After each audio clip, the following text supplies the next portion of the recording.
Well, what came out of the security index, this third one we've done, is that some very interesting statistics on how UK people are warming towards biometric technology. So we found, for example, that over 3/4 of those polled, something like 76%, were very comfortable with fingerprints.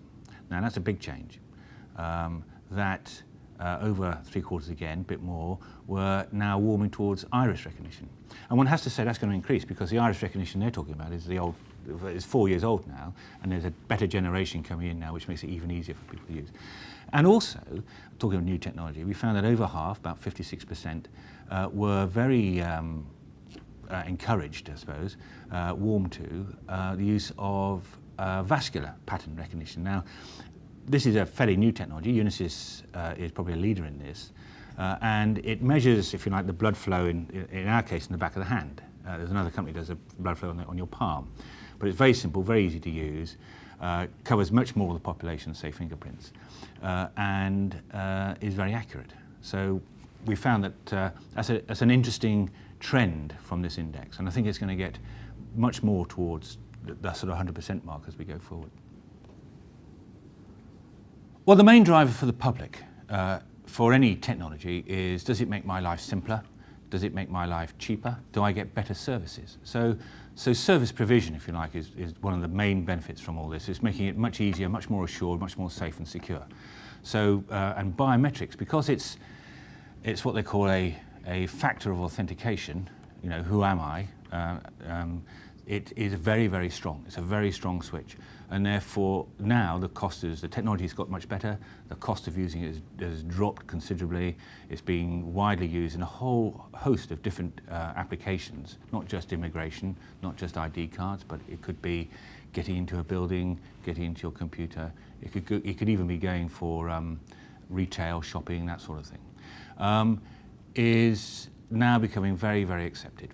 And it's a hard job convincing the public that something as new and as different as this. But as they get used to it, they will become very accustomed to almost seamless and transparent use of a biometric of some sort.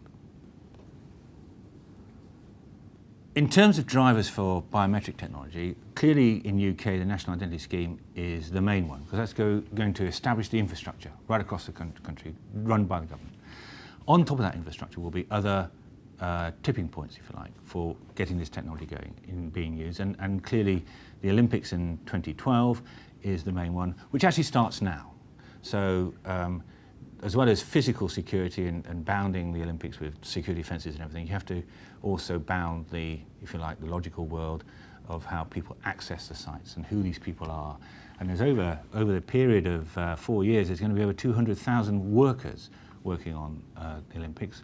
And with the security threat still at severe, there has to be a high probability that some of those might well be possible terrorists.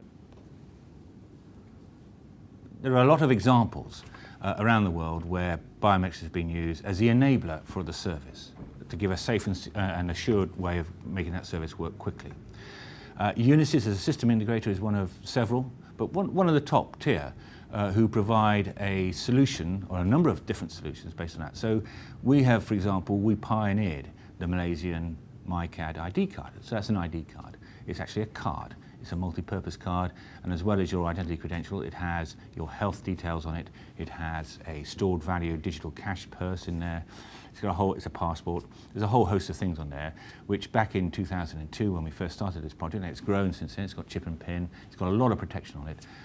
And for a country the size of Malaysia, 20 million people, it's just right. Probably wouldn't be able to do the same in UK. Over 60 million, nearly 100 million people need it.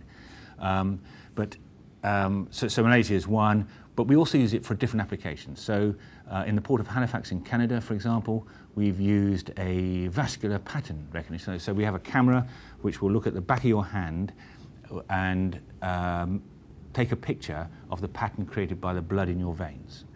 That is unique to you. And we've used that because the Port of Halifax uses labour, so manual labour. They've got hardly any fingerprints. Well, they're rugged, and so the back of the hand was pretty good. And there are something like 7,000 workers in the Port of Halifax, and we're able to actually control that environment very strongly without anybody really knowing any inconvenience. Biometric technologies are are now beginning to move quite quickly, and we're moving away from the established finger, face and iris to some new technologies which are better, easier to use, and they will allow and enable better services. And what the citizen will see is not necessarily the security aspect. They're going to see better services for them, more valuable services for them, which are seamless and transparent because they're enabled by a strong biometric. So that's going to come forward. And those biometrics are not going to inconvenience the citizen. They're going to allow them to be seamless and transparent so that they hardly ever notice them. It'll be part and parcel of what they do. And they're going to be entering into transactions which they can't do now because of the risk of fraud and everything else. So yes, they're going to notice it, and it's going to become part of, they're going to be much warmer as they get used to that sort of technique.